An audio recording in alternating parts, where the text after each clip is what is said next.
जय हिंद, वंदे मातरम। मैं सुबूही Khan. Civil laws यानी कि शादी, ब्याह, विरासत, ज़मीन जायदाद, संरक्षण, प्रतिपालन या फिर गोद लेने के कानून आदि। आजकल ये सवाल उठ रहा है कि हमारे देश में एक यूनिफॉर्म सिविल कोड होना चाहिए, यानी कि आप किसी भी पंथ, किसी भी मजहब, किसी भी जाति के हों, एक समान सिविल कानून सबके ऊपर लागू होना चाहिए। लेकिन कुछ लोगों ने समाज में ये अफवाह उड़ानी शुरू कर दी है कि यूनिफॉर्म सिविल कोड मुसलमानों के खिलाफ है। मैं सर्वोच्च न्यायालय में अधिवक्ता हूँ, एक सामाजिक कार्यकर्ता हूँ और इत्तेफाक से मजहब से मुसलमान भी हूँ। तो मैं इस विषय को क्लियर करने के लिए आप लोगों के सामने इसलिए मौजूद हुई हूँ क्योंकि मैं ये मानती हूँ कि मुसलमान समाज को यूनिफॉर्म सिविल कोड की आज सबसे ज़्यादा ज़रूरत है। मैं आपको कुछ उदाहरण देकर ये बात समझाने की कोशिश करूँगी। हम लोग राष्ट्र जागरण अभियान नाम से एक अभियान चला रहे हैं जिसमें हम भारत प्रवास पर हैं। उस अभियान में प्रवास करते हुए हम लोग हैदराबाद पहुँचे। वहाँ हमें जाकर पता चला कि हैदराबाद में आज भी अरब से 70-70, 80-80 साल के बूढ़े शेख आकर 12-12 साल की बच्चियों के साथ निकाह करते हैं।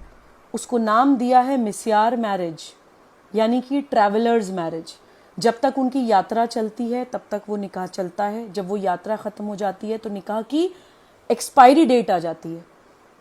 एक छोटी सी बच्ची का शारीरिक शोषण करके, दुष्कर्म करके ये शेख अपने देश चले जाते हैं और बोलते हैं कि इसकी इजाज़त उनको शरिया देता है।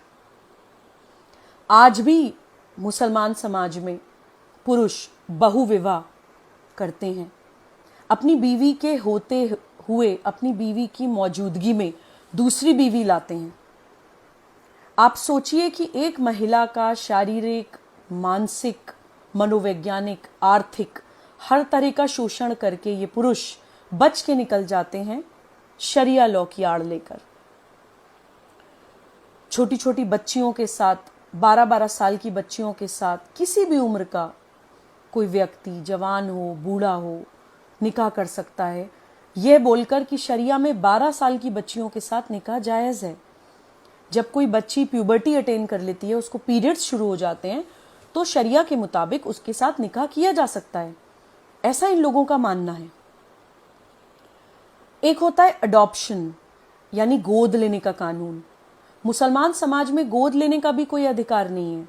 अगर कोई मुसलमान महिला किसी भी कारणवश बच्चा पैदा नहीं कर पाती है तो उसको ये अधिकार नहीं है कि वो अपने देश की अडॉप्शन लॉज का इस्तेमाल करते हुए कोई बच्चा गोद ले ले, क्योंकि उस महिला के बच्चा पैदा ना कर पाने की स्थिति, उसकी वो एक दुखद स्थिति भी मौका देती है एक मुसलमान पुरुष को कि वो दूसरा निकाह कर सके इस बात पर कि तुम तो मुझे बच्चा नहीं दे सकती हो, तो मैं दूसरी शादी करके मुझे बच्चा चाहिए। गोद लेने का भी अधिकार एक मुसलमान महिला के पास नहीं है। देन गार्जियनशिप लॉज, यानी कि सरपरस्ती, संरक्षण के जो कानून होते हैं देश में, वो भी मुसलमानों के ऊपर अप्लाई नहीं होते हैं। एक मेरे पास अभी कुछ दिन पहले केस आया, मैं आपको बताना चाहती हूँ कि एक महिला के पुरुष की हस्बैंड की डेथ हो गई। उसकी डेथ के बाद ससुराल वालों ने घर से निकाल दिया, उसको बच्चे नहीं दिए, ये कहकर कि शरिया के हिसाब से, मुस्लिम लॉ के हिसाब से माँ जो होती है वो नेचुरल गार्जियन नहीं होती है बच्चे की। अगर फादर की किसी कारणवश डेथ हो गई है तो उस बच्चे की गार्जियनशिप ससुराल वालों के पास जाएगी। तुम कौन, तुम तो कुछ हो ही नहीं, ऐसा बोलकर उस महिला को घर से निकाल दिया गया।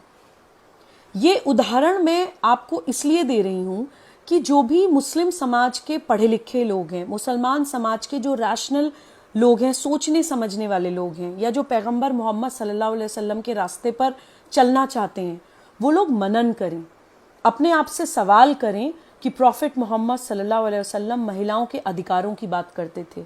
उनके समय में अरब में छोटी छोटी बच्चियों को पैदा होते ही दफना दिया जाता था। उन्होंने उन बच्चियों को बचाने के लिए कहना शुरू करा कि जिसके घर में बेटी पैदा हुई है उसको अल्लाह ने अपना सलाम भेजा है।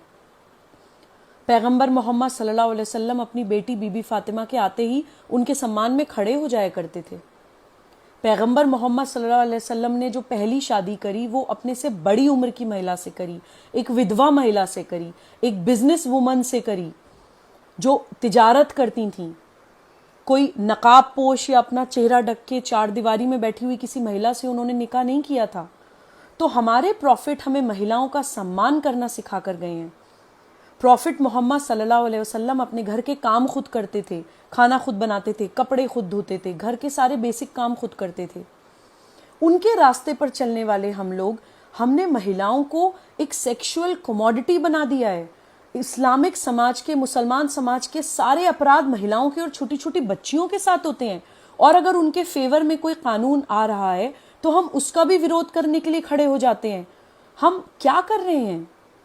मैं अपील करना चाहती हूँ इस्लामिक समाज के जितने भी समझदार लोग हैं, ठीक है आपकी नाराजगी किसी व्यक्ति, किसी संगठन या किसी पार्टी से हो सकती है, लेकिन उन छोटी छोटी बच्चियों की तरफ देखिए जो अपनी सुरक्षा के लिए, अपने सम्मान के लिए, अपने भविष्य के लिए हमारी तरफ देख रही हैं। हम समझदार हैं, हम पढ़े लिखे हैं, हम उनको इस दलदल से निकाल सकते हैं।